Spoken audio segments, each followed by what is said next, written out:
and they counted per day interactions that the maintenance team has with residents versus leasing team. And he came to like something incredible, like 17 to 1. Boardwalk even grabbed a bunch of maintenance guys, put them in fresh, clean uniforms, and did all of our marketing material using actual maintenance guys. My comment here is that if the world is going to compete on brand in multifamily, I really am bullish for everybody on this call and on this email thread for the next year, because I don't think you can sell brand if you don't include operations. Maybe you got a spot on the floor, wipe that whole damn floor. I want it better than when you went in there. I want the resident to say, oh man, either this maintenance person didn't leave a trace, or man, they left it better than what it was. Like, it's brand equals operations. Otherwise, you're lying to your clients. Whatever the tasks may be that we actually can't manage. Tasks can be managed, people can't be managed. People have to be led. When you think about who enters our residents' apartments, right? It's almost never going to be like a leasing agent, very seldom a manager or assistant manager, very, very seldom. But on a regular basis, right, who enters is going to be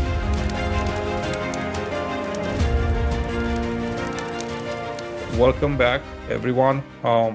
I'm just gonna go around the table, and first I want to see how do you see brand? Like how do you define brand, and how do you define brand through a facilities leader uh, lens, right? So, Mike, since you're here, on a main screen, I'm gonna start with you.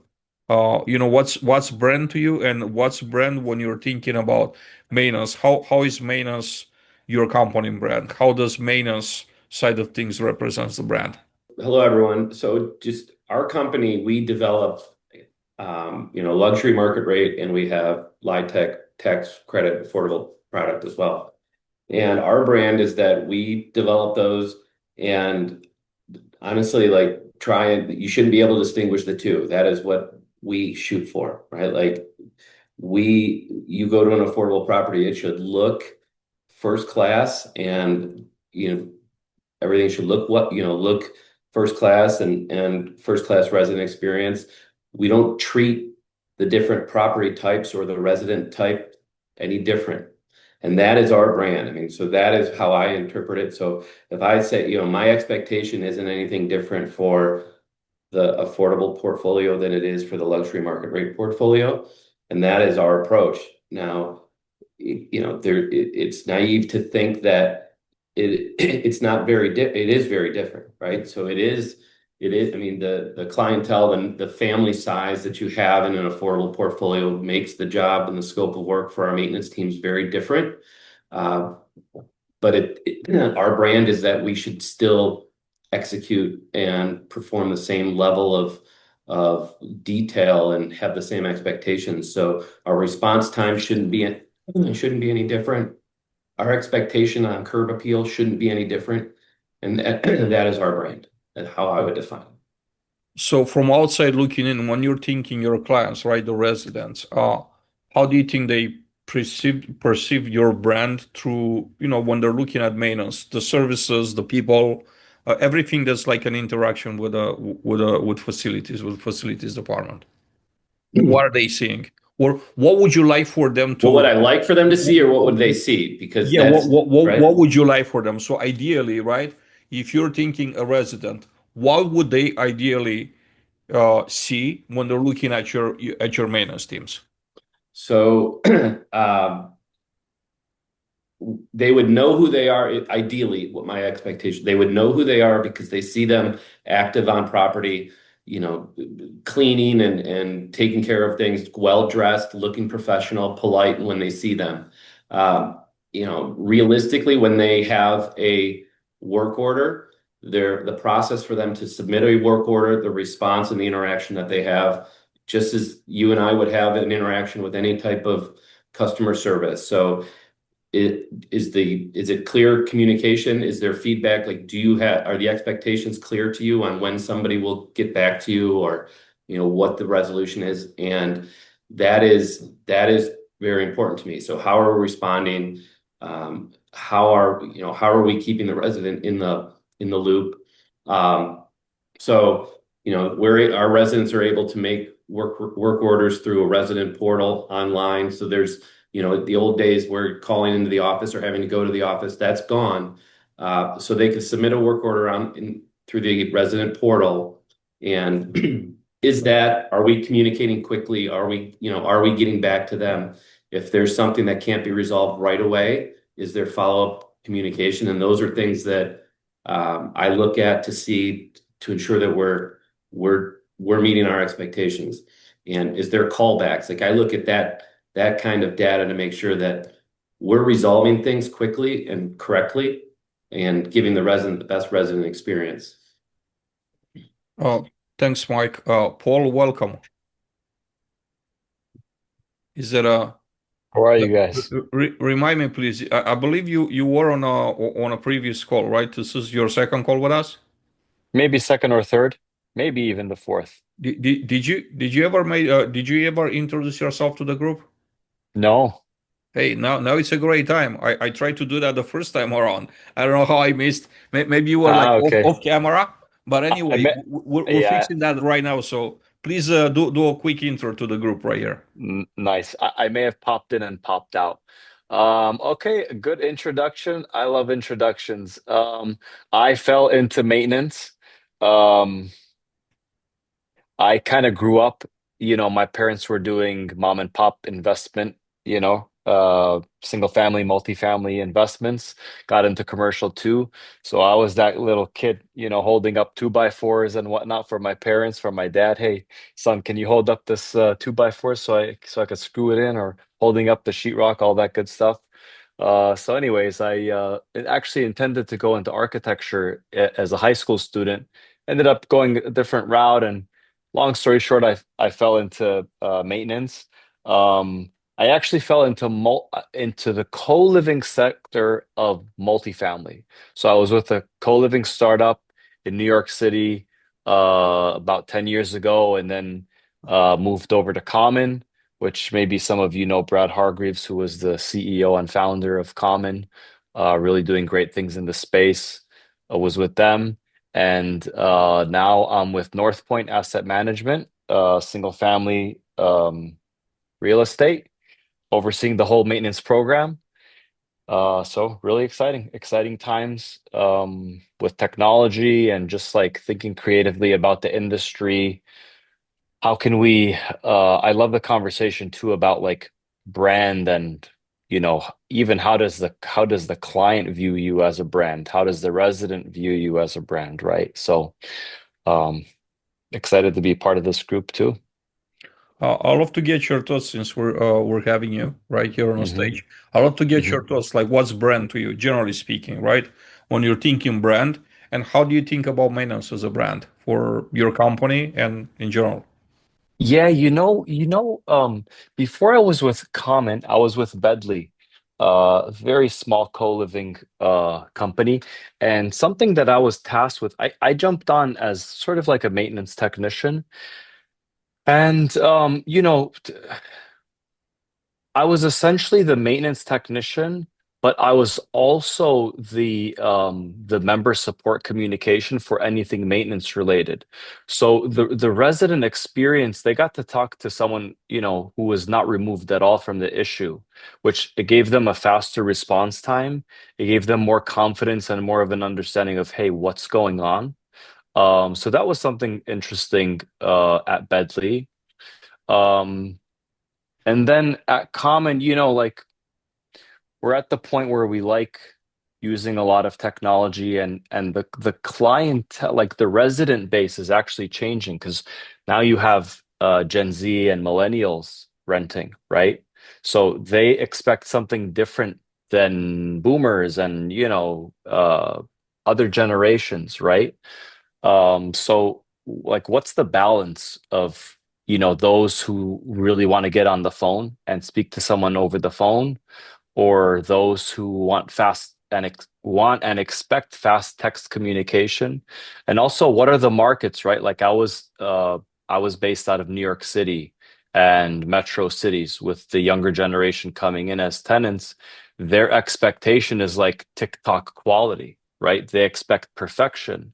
a lot, we all know this with like, especially with new builds, things go wrong in the first year. So how do you balance that, like set that expectation correctly? Actually, at Common, we had this idea.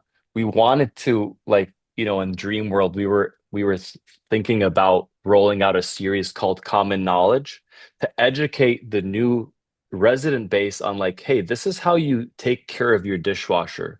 You clean out the filter, once a week. You don't put dishes with full of junk in the dishwasher, right? So like educating the resident to help themselves so that it's causing less issues for them, it's causing less issues for you, it's less overhead for the client, for the investor, the owner. You could take this conversation in so many different directions. If a resident was to describe your brand in one Mhm. sentence right after a service request is completed, what would you like the sentence to be? Highly communicative, trustworthy, and respectful. I think actually Stephen Rea, who's our chief innovation officer, he kind of harps on this point where like the resident is not so concerned as the repair time, as long as they know that the repair is going to be taken care of, right? So the communication is actually more important than the resolution time. And I think we kind of like we do get that mixed up sometimes. We lack on the communication, we rush there. Sometimes it pays to communicate like, hey, what's the actual issue? Do triage the right way. Go prepared so you're actually, you're doing the visit in one visit instead of two or three different visits, right? And they know what to expect. And I think technology is there where you could schedule and they know you're coming, but you have to match up to that. So that trustworthy aspect is there too. So I'd say communication first, that trustworthy piece.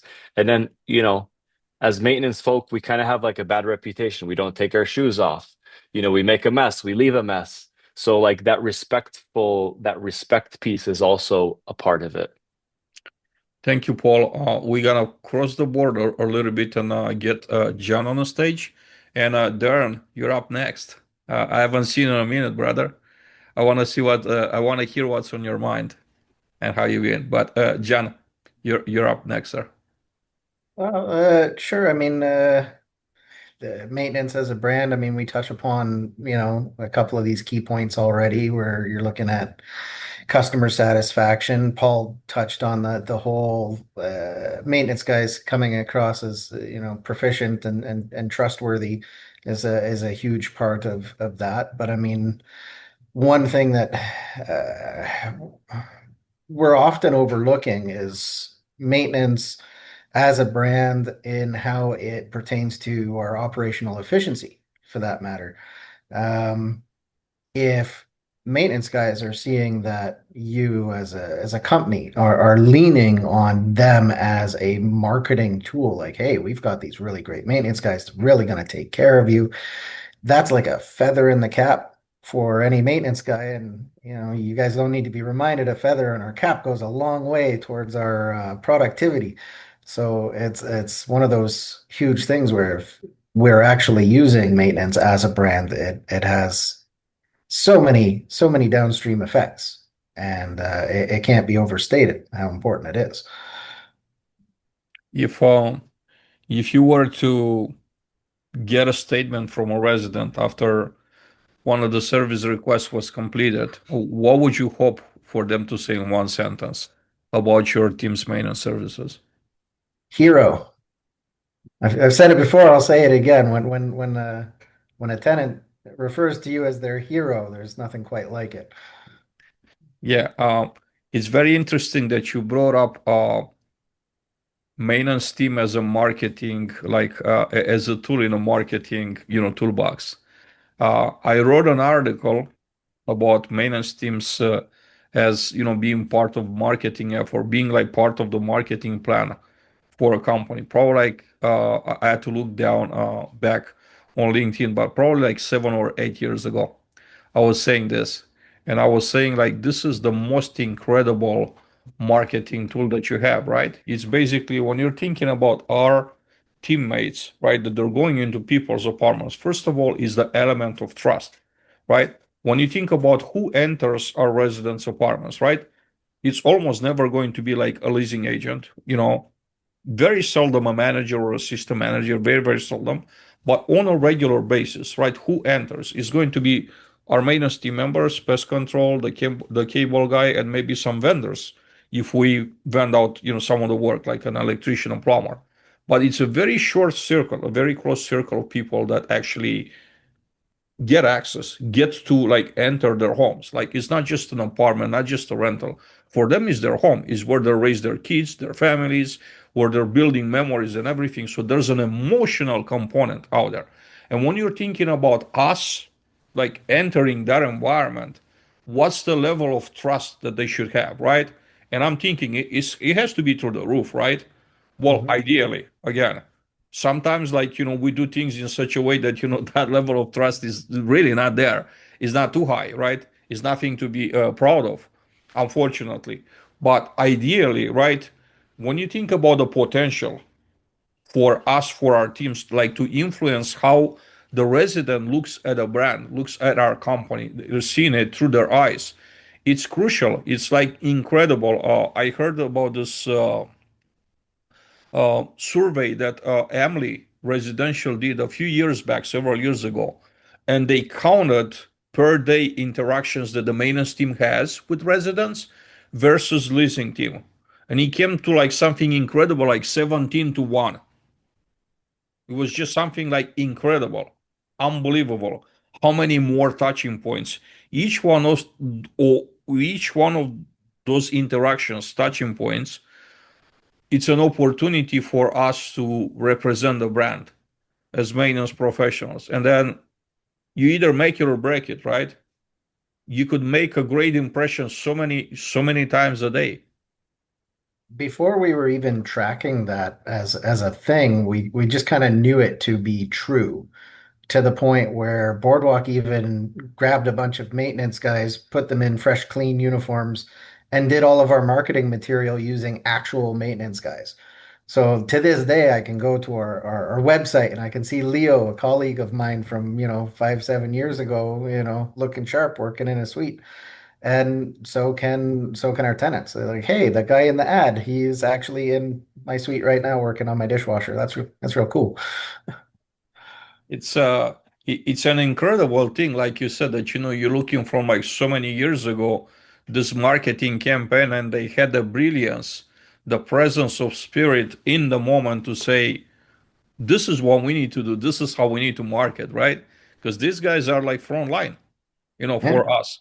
It's not a leasing agent, it's not a manager, a system manager, no one at a corporate office. It's just gonna be on-site leasing personnel. So definitely kudos to your company.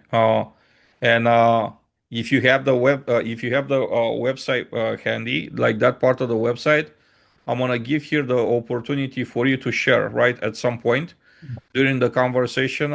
I made that available, so share it at any given time on the screen, like that part of the website where your colleagues are showing, even after so many years. I'll dig it up while you go No, on. no, no, no, no stress. We're gonna keep the conversation going, and when you're ready, just let me know. We're gonna put that up on the screen. Sounds Darren, good. welcome back, brother. How are you? You're muted.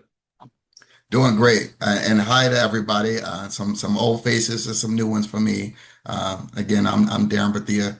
Uh, really enjoy coming to this group and getting new information and sharing a little bit while we go.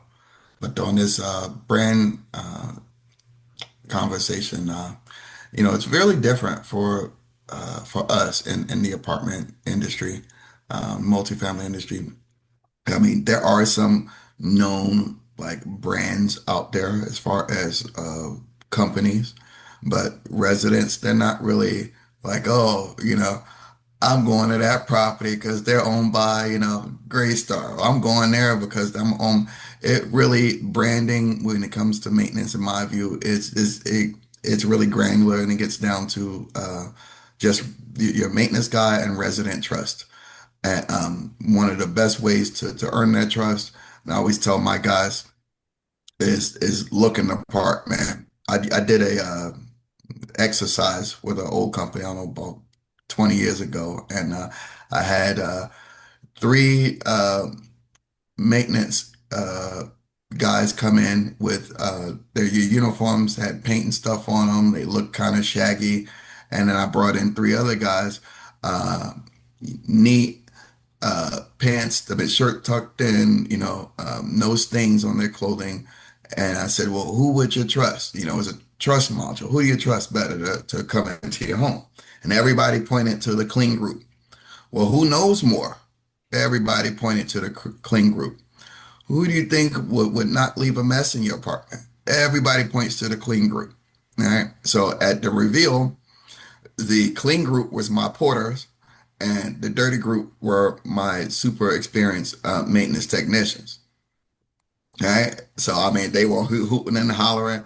But the whole point of the exercise is you got to have. I wrote an article too on LinkedIn a couple years ago about uniforms. The power of a clean and neat uniform. It is the number one thing that you can do to earn your residents' trust. They don't even know what you know, what your competency. Now you still got to follow through and have competency and reliability and all that. But number one is your brand is a even if you're not wearing uniforms, you need to be neat and clean and show that you care. You smell good, don't wear a bunch of cologne, but you're supposed to smell good.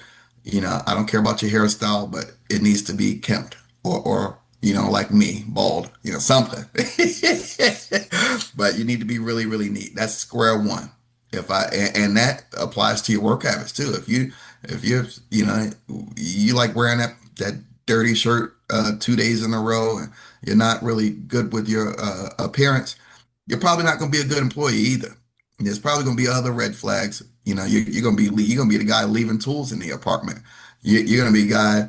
I have a motto: leave no trace. Right? You go in a unit. I want it better. I want it like the woods, leave no trace or better.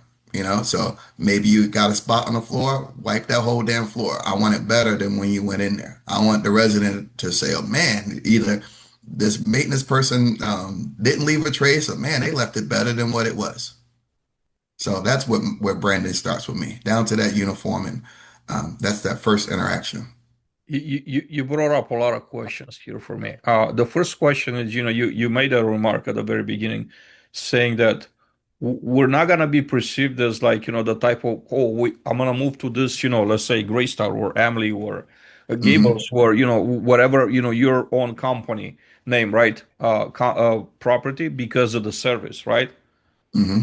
I wanted to ask you why, why would people not say like, I'm moving there because I love great service. And it's like the same service everywhere I'll go. Like I have the certainty, I have the comfort of believing that no matter where I'm going to be living, if I follow this brand around, it's gonna be outstanding service. Why is that not a thing? Or like, is that an impossibility? That I don't think it's impossible, but the way things are set up, there's only two or three big companies to where you can go move from one city to the next city and find that particular company in your city. There's so much inventory out there. There's the chances of you going to the same place, uh, in my opinion, I don't think it's that high, at least in the markets that I cover here in the Southwest. Most likely, if you're moving to that area because maybe it's a job, maybe it's something else going on in your life, and most likely you're going to be looking for an apartment community closer to where that change is made. So I'm not saying it doesn't happen, that people don't follow, Camden or whoever around, but for the most part, it's more individualistic. What made you start the experiment with a clean versus stain uniforms? What triggered that? Just yeah. So back at this time, I was working for Habitat America, and we had a problem. I was a regional maintenance manager. I show up on site, and half the guys would have uniforms. Hey, some guys be in street clothes. Who's that guy? Oh, that's Charlie. Well, where the hell is his uniforms? Dude's got like a basketball jersey on. Where the hell is he going? You know? So um, that experience really helped me to understand even more why uniforms are really important.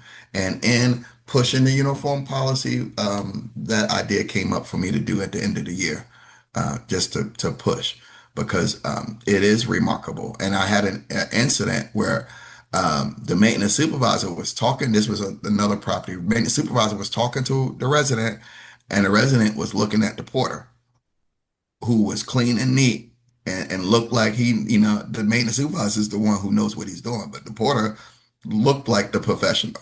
So she was talking to him.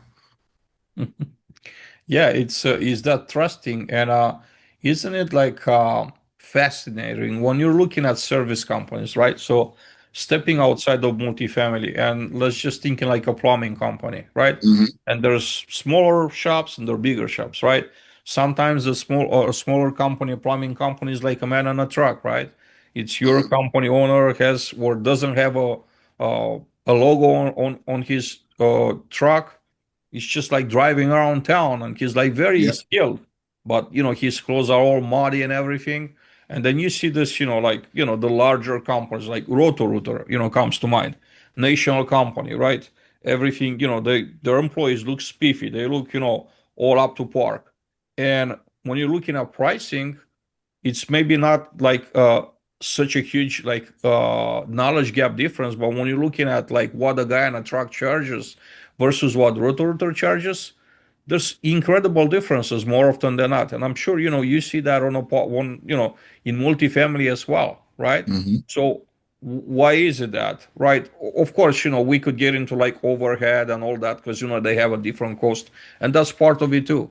But why can they why are they able to charge and still be in a business, and I think one of the reasons is that because they can and because of that perception, right, that you just described earlier through your experiment.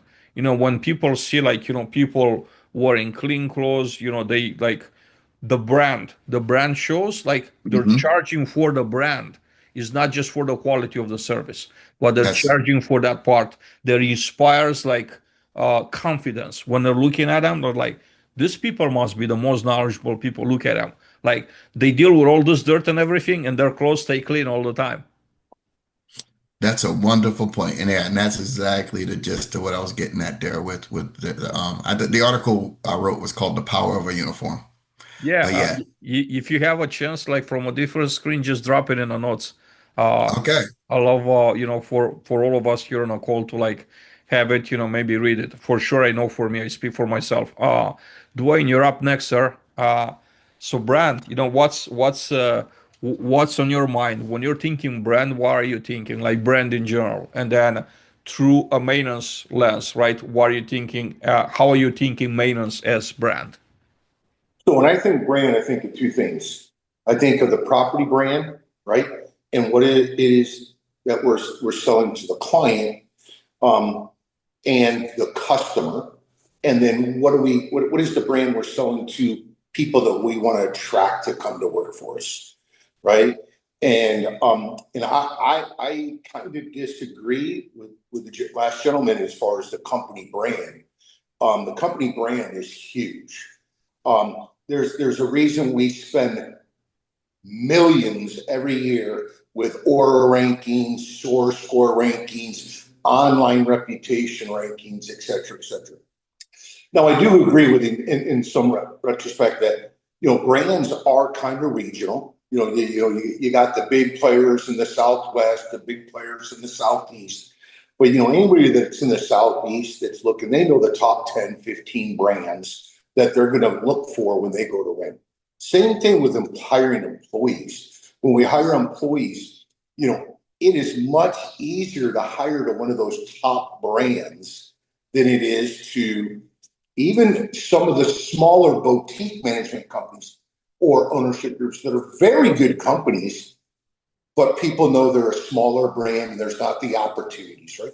So I totally believe brand is huge in many respects, both as far as the client, the customer, and bringing staff on.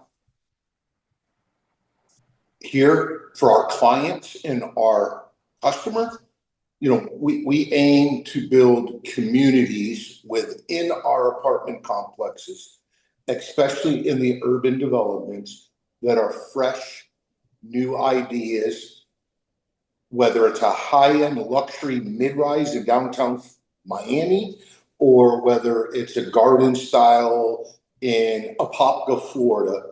We're always looking to bring new and innovative things to the industry and the community. As far as brand for our employees,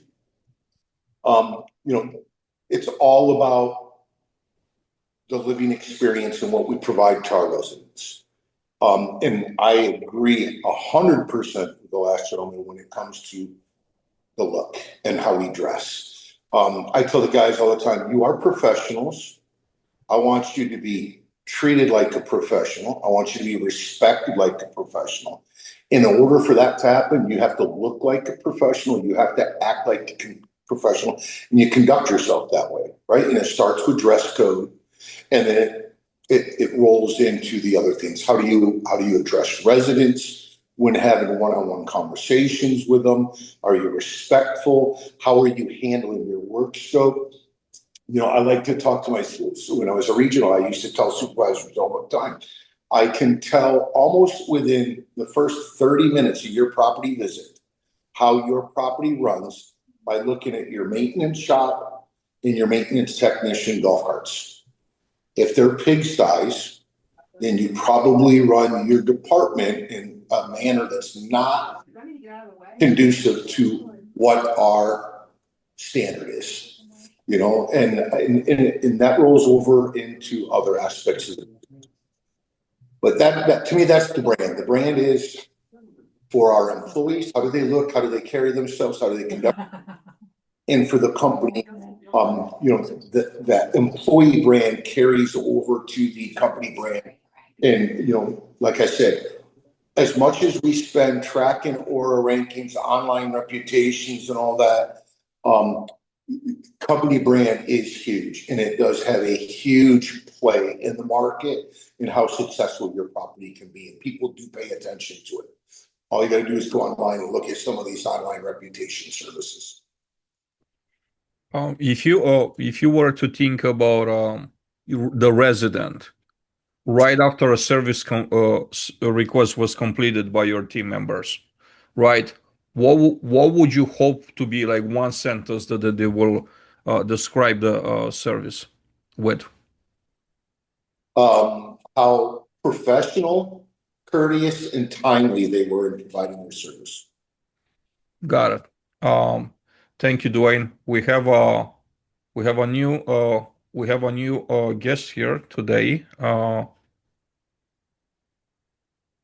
Mr. Guillermo, a little bit late to the party. You guys, sorry about that. Head of the call. Not too late. Look, I'm just giving you a hard time here. I'm glad you're here. You're actually just for full transparency, y'all. This topic came about after a conversation I had in person with you. I appreciate that. Not too long ago. It was like what, a week and a half or 2 weeks ago? I don't even remember. Yeah. And I thought this would be so great, right? Because we're talking about, technical challenges and procurement and technology and everything, but brand is, also like a very important topic. So I'll let you freestyle with your thoughts for a bit, and then I'm gonna have a couple of questions for you. Go ahead. So the idea of brand came from a conversation I had with the guys at it's Yugo now, used to be Campus Advantage. And they were bought by Yugo because of brand. And so they were like, yeah, we're gonna go to market next year and we're competing on brand now on. And I asked them, well, what's brand? And then we got this kind of like, this roundabout conversation. Because like brand to me is operations. It's the promise that you deliver. Like if Adrian, you love the Amazon and the McDonald's commercials or metaphors. What's their brand? The same thing over and over again, the same price everywhere you go, right? Speed, delivery, transparency if it's Amazon. And so the brand, I find it interesting that they're selling on brand. And if you're at OpTech, They're talking about brand the whole time. But no one's asked the operations people to be involved, or at least very few people have asked the operations people what that means. Because if I sell you a brand, a promise of something, and don't involve the people that are going to deliver that promise, what have I really done? Kind of like I've misled you. And so I think that's my comment here is that if the world is going to compete on brand in multifamily, I really am bullish for everybody on this call and on this email thread for the next year, because I don't think you can sell brand if you don't include operations. And so what we do in ops and how we represent ourselves and how we show up, I think that it's going to be a really incredible year for senior facilities and ops leaders. If you look good, feel good, because you're going to be in a position to influence revenue. And that's going to be really incredible for promotions and for opportunities and for having that voice that we've been trying to have for so many years in the executive circle. So it may seem a little overly optimistic. I mean, if you say bullshit under your voice, I totally get why. But I think more than ever before, revenue, here, I'll put it this way, more than ever before, revenue needs operations to show up. Absolutely. So I'll put it that way. Maybe that's an easier way to take it. And so that means brand is going to actually, like, it's brand equals operations. Otherwise, you're lying to your clients. So I'm really optimistic. So, like, for everybody here, for you to hear it, for me, I think this is going to be a year for promotions for operations. And I said this last week, we're going to see so many more EVPs and VPs in the facilities and operations space, because you are going to be in a sales conversation and they do not want to be, you don't buy from a manager. You buy from an EVP and a VP. So I'm super excited for everybody on this call. Yeah, you got us all fired up right here. Now you're representing, I'll say, I don't want to use the other side, but you're representing the part of the industry that's our partners, right? When it comes to operators. I wanted to bring you another other supplier partners here as to kind of like close, to close the circle on this, so we don't just build like an echo chamber, talk amongst ourselves about what do we believe and whatever. We want to also hear from you. So it's very important that we have your voice. So a couple of questions here, because you obviously don't have you don't wear a property management uniform, right? No, yeah, no. So if you're thinking brand, like honestly, just brand in general in multifamily, whom would you say, if anyone, does brand well currently in multifamily? Someone that like really stands out. Well, and I have this is the power of brand. I have no proof of this, but I've heard it over and over again. I've heard Bozzuto has a really good brand, and I have no proof, but I've just heard it, and people have said it to me over and over again. So too bad Vincent's not here, because he would probably laugh out loud. But like, I've heard it over and over again that Bozzuto has a good brand, and I have no proof of it. So that's the power of brand, when you believe it without even seeing it. Well, here's the thing. Did you hear it from Bozzuto employees or not? No, That's other important. people. That my friend is brand. That's brand. That's brand. If you heard it from people that don't work at the company, that is brand. Yeah. Totally. I would back that by saying, look at where Bozzuto is every single year in the Aura rankings. They're top 3 or 4 property management companies every single year when it comes to Aura rankings. That's brand. Yeah. And they can charge more. They charge differently. Yes. Right? Like, it's good for them. Yep. They also have a particular way to pick clients, right? Because they do mainly third-party management. Yes. Right. So they're picking, they're actually vetting their clients. They won't just take any business just to Mark Taylor's another one.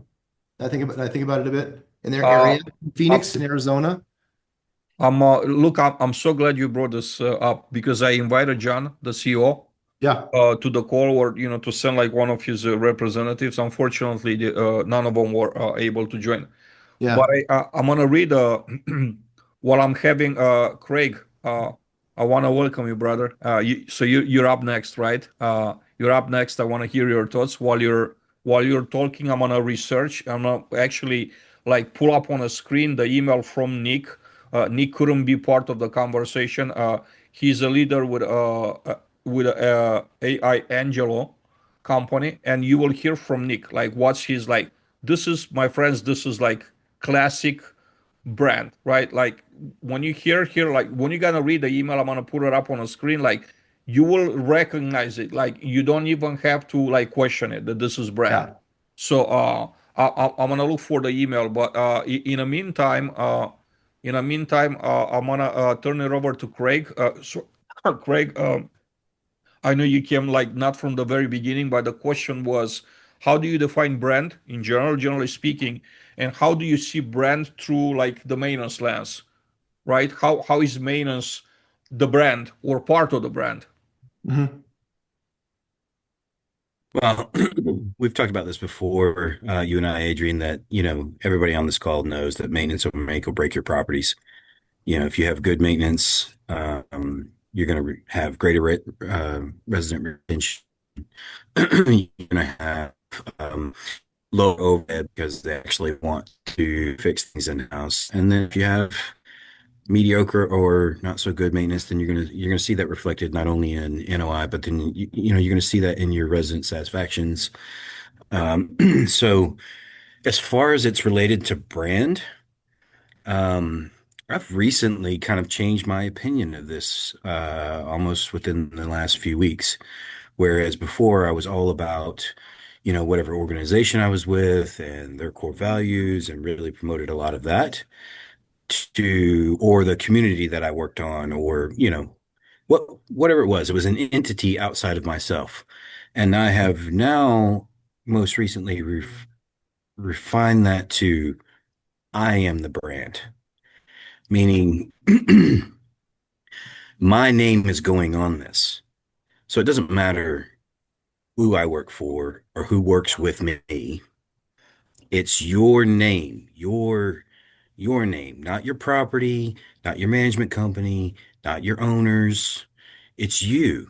You in this industry are the brand for yourself. You have to be the one that says, I'm going to do the best job that I possibly can. And if I Mhm. don't have the tools, I am going to seek those out. And then I'm going to apply that knowledge and those tools to be better today and tomorrow than I was yesterday. So when I hear brand, if you would have asked me this a month ago, I would have said absolutely. You need to, we mentioned Bazzuto's everywhere. It's a fun name to say. I think they're brilliant in that marketing.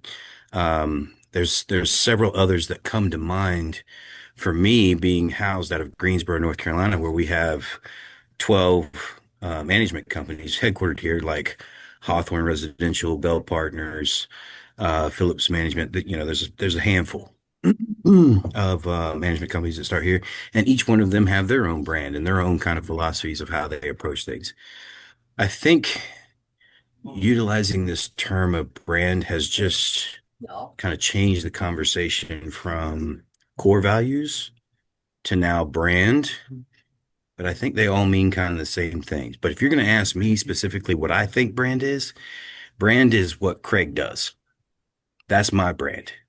Regardless of who I do it for or with, it's my name, me as an individual in this industry making a contribution and what that contribution's impact is on everyone around me. And as a leader, I think it's vital for us to believe in that and help support and cultivate and grow all the people beneath us or with us, not beneath. I say beneath, that's such an awful term, but in a position that is lower than the executive level, right? So site Mhm. level and slightly higher. The struggle is you still have an element of humanity in all of this where there's a lazy streak that kind of kicks in there, and you have to be diligent as leaders to overcome that little lazy voice inside others' heads.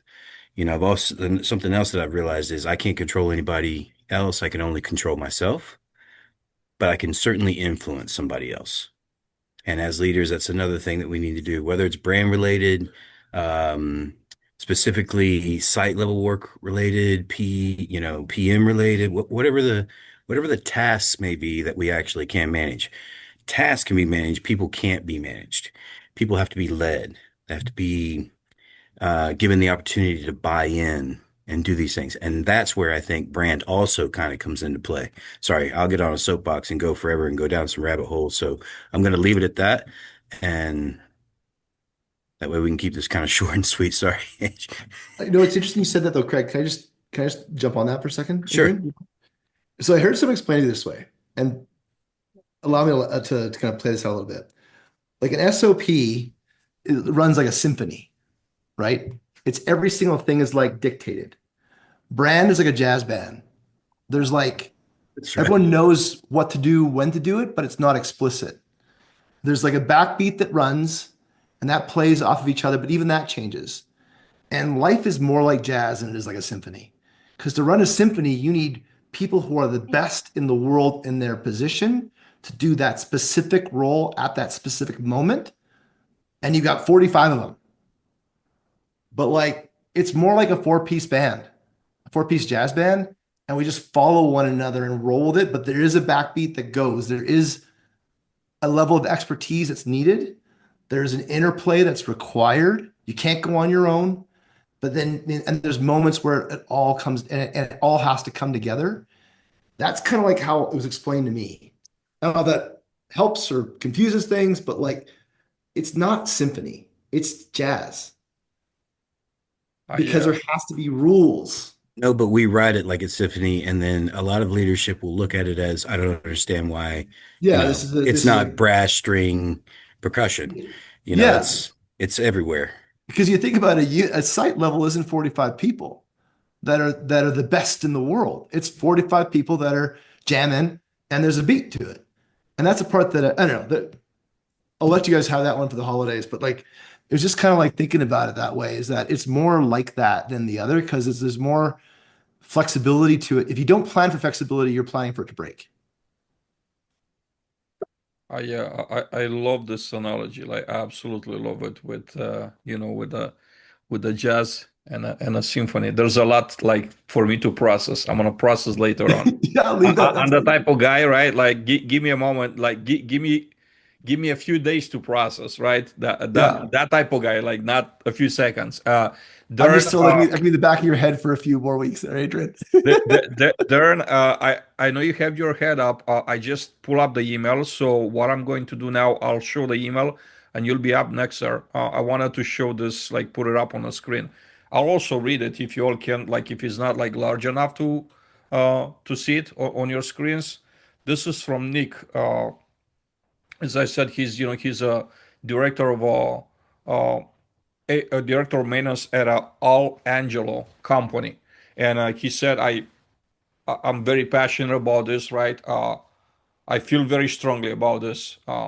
And he said, I'm sorry, I can't like participate, right? He had a conflict. I felt this first from visiting Mar Taylor sites in Phoenix about 15 years ago. This is a 15-year-old memory. The professionals in their maintenance teams left such an impression on me that I came home and said, I have to do better and copy it. Basically, be like them.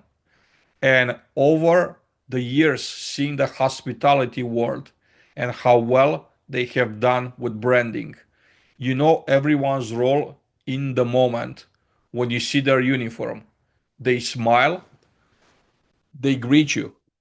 We try to mimic that here and provide a resort level of hospitality service to residents, even at an unreasonable level, that served us very well and has elevated the culture in our maintenance team more than I can describe over the years. For anyone questioning if this is worth the effort, I will say it's the most important thing you can focus on, second to turning wrenches. Uh, that's his testimony. I it's very powerful to me, right? And I wanted to share it with you all, right, on the call right here. And Darren, you're up next, sir. Hey, I'll only take a minute, guys. I just wanted to comment. Man, I like that letter a lot. Very powerful and resonated to me as well. But Guillermo, yeah, you really kind of touched my soul when you're talking about the EVPs, and how um, things are changing Yeah. when it comes to maintenance operations. So looking forward to that progress. And then for Craig, man, I was glowing listening to him too. I didn't start getting promotions, 20 years ago, 25 years ago, until one of my mentors, her name's Nanette Patrick.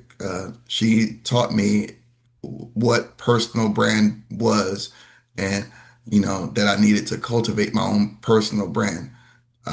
Because and I teach everybody that's under me. I shouldn't. I got to think of a better word. Uh, but people under me or people coming up behind me. How about that? The ones coming up behind me, I teach them all about personal brand. It's about your consistency, your personal style. You ain't got to be some robot. Be yourself and put your name behind whatever you do. So, man, both you guys, Guillermo and Craig, thanks for your comments, man. I Darren, I'm going to got a give you lot to some take more. from that. Darren, it's people you lead. Yeah, people you lead. Thank you. People People you you I lead. lead. love that. I Thank you. love that. Thank you. You are I like. accountable for that. You're I'm gonna accountable, use that right right? away. People you That's right. lead. People I lead. There we go. Yeah. Yeah. German, this was incredible. I don't know what to expect, just to be completely transparent from the conversation. Um, would we get something like, very interesting? Would it be not so interesting? Would people even show up to the call based on this? Several showed up today, right? So we don't have like a lower attendance than typical, right? 8 to 15 people. And I loved everything that was said today. I love your passion and your deep understanding of the brand. I hope that for those that weren't here today with us, and they will be watching the recording in a couple of weeks when we put it up on a YouTube channel, is to take some home with them, because this has been incredible, very helpful. I'm going to put up a couple of things on the screen from Jonathan, because he shared them in a comments, right? One of them is a picture of Leo. Uh, Want to show like it's is right here. Leo always looking sharp, right, when going into people's apartments. And then while I'm doing that, while I'm putting stuff on a screen, I want for us to go around the table and uh, just get some thoughts in about 2025. I'm doing a special edition. I haven't set up the date, but probably like 29th or 30th.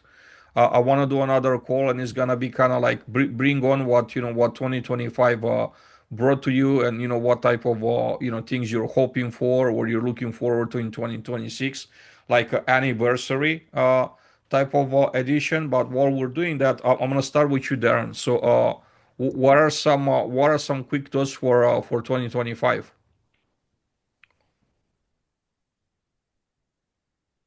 Well, I'm happy to see another year. Um, I'm really happy to look forward to all the technology that's coming out and the price points for some of this technology coming out. I was in Wichita, Kansas, over at Wichita State University, and I mean those kids, they got drones and they got wheel drones and flying drones to drop off their stuff. I mean it's amazing. I was at that Blueprint conference earlier this year in Vegas and the NAA conference. They all of them had like robot dog drones. I mean, they things are popping. I'm really looking forward to seeing all this technology and how we can use it in maintenance. So that's what I got. Fantastic. Mike Malloy, any thoughts? How do you wrap up 2025, and how are you looking towards 2026? What are some things? Uh, I mean, I think 2025 is been a crazy year in multifamily. I would say, I don't know that it's going to be any different in 2026, right? Like this is a crazy industry. There's a lot of changes and a and it moves fast. So I'm really interested in all the advancements in AI, and just the things that we're seeing are fascinating. And I would say, one thing I just wanted to comment on, Adrian, is hats off to you. It seems like yesterday that where there was emails going around about joining this group or forming this group, and then now what it is today, it has grown, and lots of really smart, talented people that join this call, which is really great. I think it's great for this industry.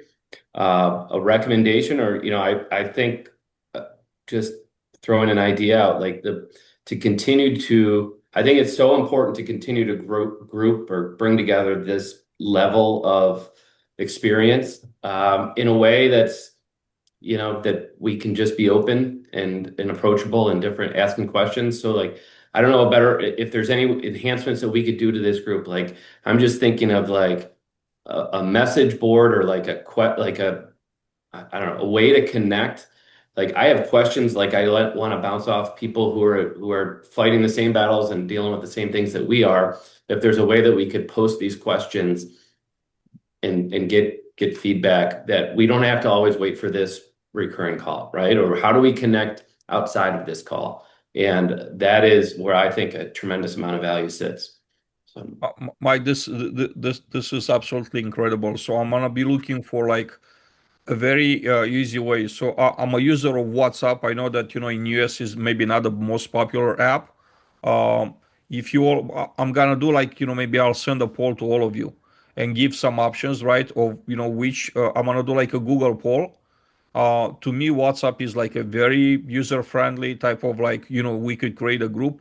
There's also Slack, there's also other ones, right? But now with Slack, sometimes you get into like, pay membership for various things. I don't know. Like personally, that's not a preference of mine. I've been using WhatsApp, and it's just an absolutely incredible piece, very easy to use of technology. That would be my own preference, but I also wanted to hear from you. Uh, we do have, Mike, we do have the community on LinkedIn. Now that's not like, granted, it's not like set up for like questions. We post there as often as we can. We try to do that daily, right? Our materials, our conversations, but it's not like a group chat, right? That's not like an option. So I'll definitely consider that.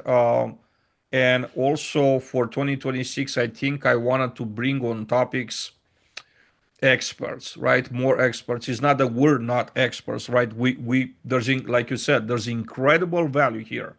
But when I'm thinking experts, I'm like, for example, I wish we had like someone that actually does branding for a living, like high level, a branding expert to like weigh in on today's meeting.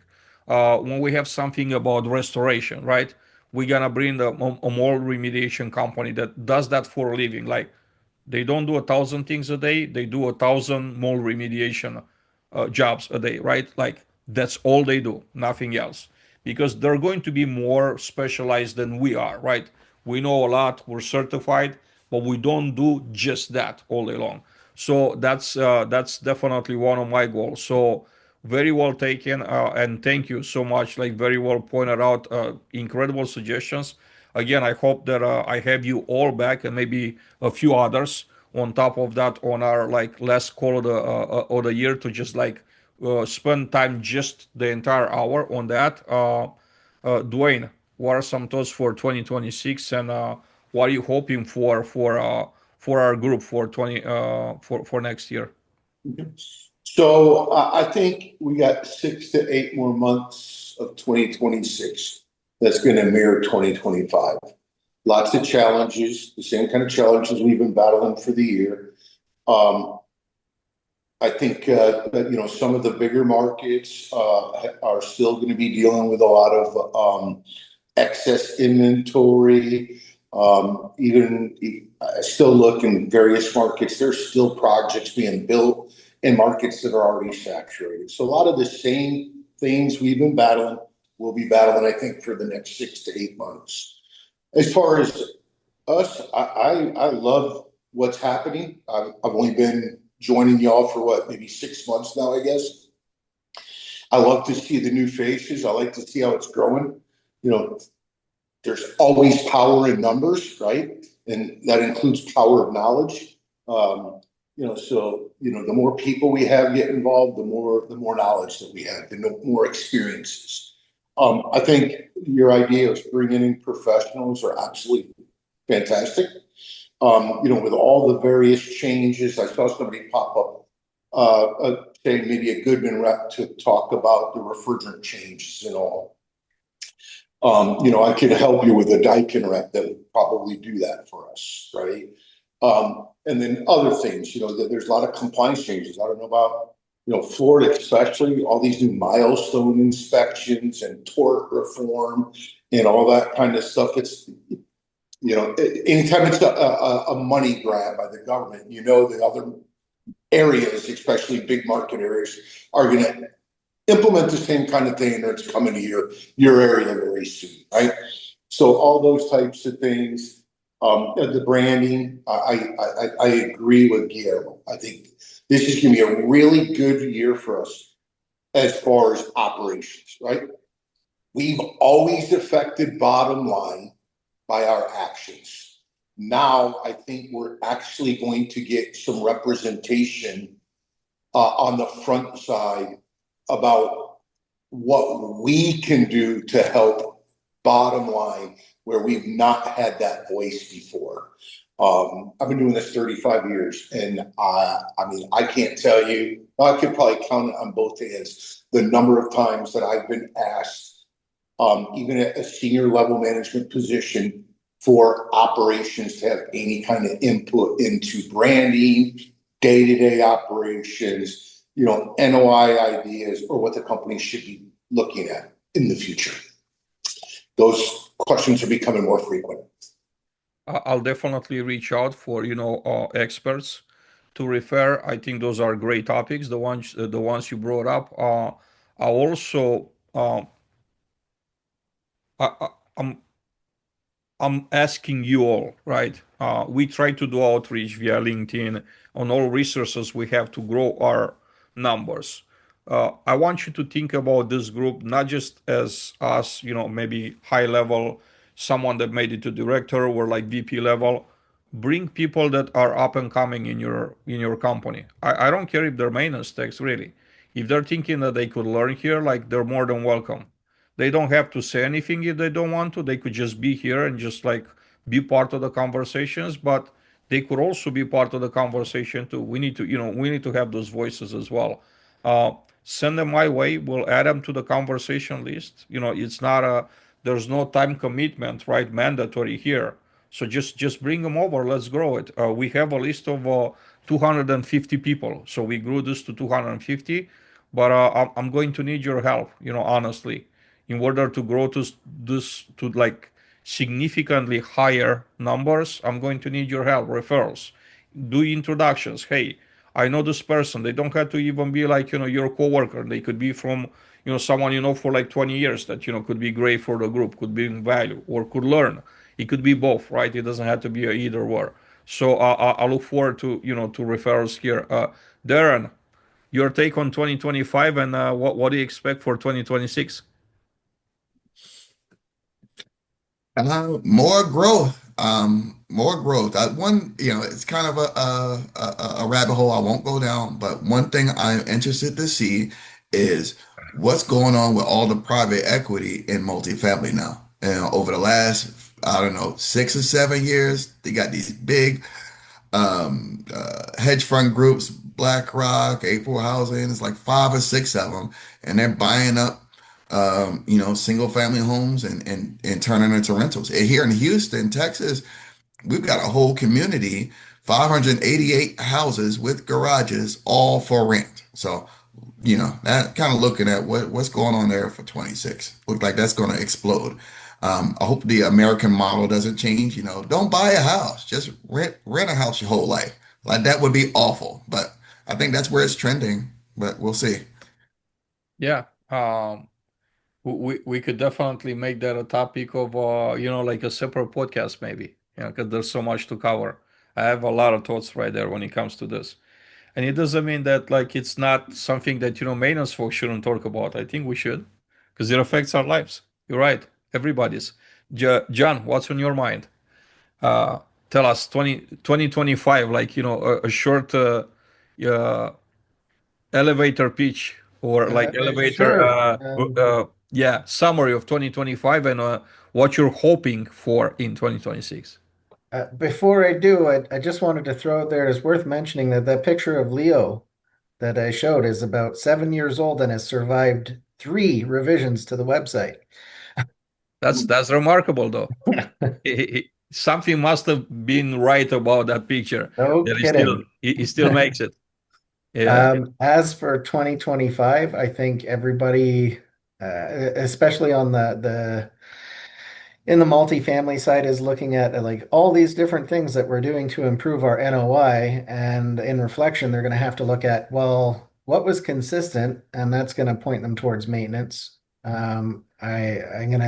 I think we're going to see a lot of new tech being implemented as the budgets are just finished, and they'll start trying to implement in the first and second quarter of 2026. And I think it's going to be a very informative experience as they start sifting through all the data. And I think we're going to end 2026 on a very transformative note. Thank you. Craig, you're up next, sir. So 2025, A2L. I mean, let's just be fair. A2L and water meters seem to consume a majority of my time without a lot of resolution, a lot of clarity, but not a lot of resolution. I think 2026, for at least for us, is going to be an a year of education and methodically moving through the process of how we're going to approach spend in 2027, because 2027 is really where the all of the work that we're doing, learning in 25, learning and applying in 26, we might see the fruit of that labor in 2027. It's just going to be a very long road, especially as it's related to A2L. I don't know of any management company that can afford, a $5,000 to $8,000 install from an outside contractor every single time an HVAC unit goes down. It's just not a sustainable option for really any owner. So those are some of the things that I'm going to work on in 2026 with our teams is, let's get MacGyver again. We're maintenance guys. That's what we do. Paper clip, bubble gum, little piece of tinfoil. Like we make things happen. Like let's figure out how we can do that, especially after some of the research that I found where, you know, all of the refrigerants going out and coming in have one common denominator in them. And yet we're being told that one is superior to the other. And that's an impossible fact to follow. So that's what I'm looking for. Yeah, I love to get more like in depth about your thoughts and your findings when it comes to this A2L and everything else. As always, I'm very appreciative of you all. I can't believe that we've been doing this for almost 3 years. We missed a very few like times, and they were like holiday related. Lately, I've been traveling a lot, so it's I can't really keep it like Wednesday at 1 p.m. Eastern for for obvious reasons, right? When I'm traveling, but I do it like Tuesday, I do it Thursday, I do it at a different time on Wednesday. I don't want us to miss a bit. When you think about there's only like 26 opportunities in a year for us to meet, and I still feel like that's not enough, right? We're barely scratching the surface, but I think what we're also doing, we're building community here. It's something that goes way beyond 1 hour spent on a Zoom every other week, um, and also resources for each other. And maybe we grow some leaders here, right? We're bringing some young folks that wanted to learn, want to be part of these conversations, and as I was saying, like experts, right? Just to share their knowledge that maybe we're not exposed to currently. Um, I appreciate you all. I'm going to send the invite for the final meeting for the year. Not sure if today, but probably in a couple of days. And again, I just wanted to make it like final thoughts for the year in extenso, right?